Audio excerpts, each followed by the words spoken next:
नमस्कार दोस्तों, जय जय श्री राधे। दोस्तों, आज मैं आपको इतना बेहतरीन उपाय बताने जा रहा हूं जो आज तक आपने ना तो सुना होगा ना किया होगा, और जो व्यक्ति इसको करेगा वह फर्श से अर्श तक पहुंचना उसके लिए ज़्यादा बड़ी बात नहीं होगी। आप मेहनत करते हैं, मेहनत करके भी आपको पल्ले में आपके कुछ नहीं पड़ता, तो यह उपाय ज़रूर करें। आप बहुत कमाई करते हैं लेकिन पैसा नहीं बचता, तो इस उपाय को कर सकते हैं। आप बहुत करोड़ों में खेलना चाहते हैं या अपनी मेहनत का उससे ज़्यादा आप फल चाहते हैं, तो यहाँ पर प्रकृति आपके ऊपर कृपा करेगी। आपको करना क्या है, दिन शुक्रवार आपको देखना है।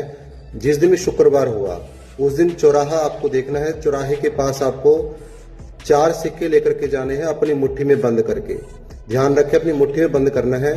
और जहां पर चौराहा होगा वहां पर चारों दिशाओं में आपने हर सड़क में एक एक सिक्का डाल देना, वापस आ जाना। मात्र इतना करके देखें, रिजल्ट आपके सामने होगा।